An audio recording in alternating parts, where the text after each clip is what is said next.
Hi, my name is Brittany. I am a 6th year elementary school counselor. If you are new here, hi, welcome. Thank you for being here. If you are not new here, hi, welcome back. Instead of doing a weekly vlog for this week's video, I thought I would kind of mix it up and share my top 5 most used de-escalation / crisis response techniques with you. Just to preface, my elementary school is actually a hub school. So that means that we have a self-contained unit for each grade level, K through 6th, where students with more intense academic needs or severe behaviors come and they go to school here, and it was set up that way so that they could be in the same school their entire academic career. Before, we were finding that a student had never moved, but they had been to 4 different elementary schools by the time they were in 3rd grade. So my district just consolidated the behavior programs and put it all in one school. So that's my school. So I work with those students a lot. And then I also just help out with the gen ed students as well. So my top de-escalation tool that I use is when a student is escalated or in an emotional crisis, I will usually have them come into my office and I set a timer. Sometimes it's for 5 minutes, sometimes it's for 7 minutes, just kind of depending on the student, and I will just play calm music, more like spa type music, I guess. Sometimes it's more nature sounds like waves, rain in the woods. Sometimes it's piano music. I have a couple of students who they have their like favorites that calm them down the fastest, and they'll specifically request those. I just go through the Calm app. I can link that in the description box below. I just play music and I set a timer, and I just let the kids be. They get to do their thing. Sometimes they sit and just breathe. Sometimes they color. I have mindful mazes, but the only thing that we're allowed to hear is that music. And then after the timer goes off, we sit down and I keep the music playing in the background, and we can start to process what happened. So that's my number one. Another one that is pretty popular this year is we go for a silent walk. So sometimes I go to the student and I just say, okay, we're just gonna walk around the building as silently as we can.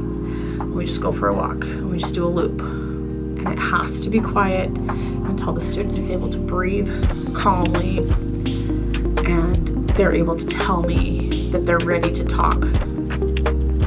And I believe them. And then we'll come into my office and start to process if they need another few minutes. Sometimes I'll play the music. Sometimes we just do another loop around the library and then come back in and sit down. But I've found that just walking next to them, not asking any questions, just being with them helps a lot. Another one that I do fairly often is I have some students that don't like to either come into the building or go out of the building for like recess.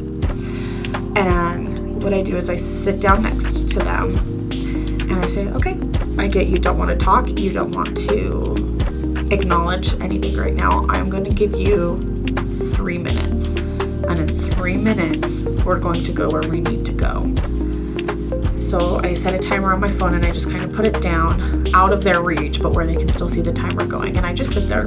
And then most of the time they're pretty good about being like, well, I'm not ready to go yet. Can I talk to you? Absolutely, let's talk. And then I'll set the timer for a few more minutes and I'm like, okay, you have this long to tell me what's going on, but then we have to go to where we're supposed to go unless it's like a big deal. And then they'll talk to me and then we can get them to where they're supposed to go.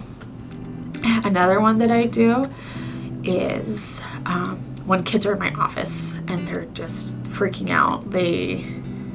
they're unable to calm down because they just have too many racing thoughts, I either give them a paper and a pencil, or I just let them go crazy on my whiteboard if I don't have things up on it already, and I just let them do a brain dump, and I just have them write everything down. If they can't write it or spell it, they can draw a picture. I do this with all my grade levels. A lot of the times, like kinder, first grade, even second grade, they'll just scribble as hard as they can, and I let them do it. And then we take deep breaths. We do some guided meditation at times, again through the Calm app, just because I have it on my phone and it's easily available. And then if they're older, we go through what they dumped out of their brain. So for example, I had a 5th grade girl come in, and she was just really frustrated with her friends.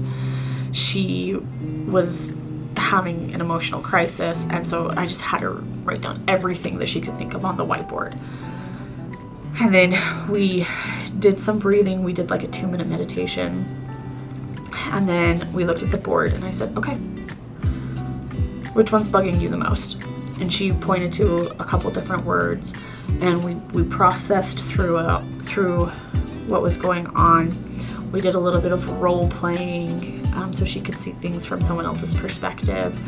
And then when she wasn't frustrated with those specific things anymore, she erased them off the whiteboard. And I said, okay, what next? And we did that until we got down to where there was nothing bothering her anymore. The whole thing took about, like 10 minutes, maybe like 11 minutes, but that was really good. And I have found that kids just dumping and getting it all out, it has been really beneficial. And then if they want to, we can go back and revisit it. Other times I've had students do a brain dump, and then they just want to crinkle up the paper or just erase it and throw it away, and just focus on beginning again, starting fresh, clean slate, moving forward. On those instances, I usually allow them to do that, but I do tell them that I will be pulling them later to talk about what actually happened later on during the day, or if the situation happened towards the end of the day, the next school day, just so we can make sure it doesn't happen again. And then the last one that I've been using pretty frequently is finger tapping. I just have the kids, touch their hands together and then just tap their fingers together. And then sometimes I have them so we started with 1, now we're on 2. And then we do 3 taps for each finger. And then when we get to 5, we start working our way back down. 5 taps, 4 taps, 3 taps. We just have to take big, deep breaths while doing it. That one works better for my older kids. The younger kids like to try. They just aren't as coordinated, as I can't do it. They're just not quite as coordinated to do the finger tapping. But that one just requires more concentration, and that helps bring the kids down.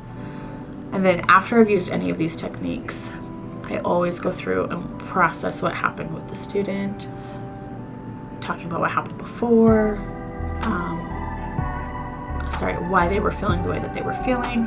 We talk about things that we could do differently next time. If it's asking someone to please stop doing something that's bothering them, if it's using I statements, like, hey, it bothers me when people tap their pencil next to me. It makes it so I can't focus.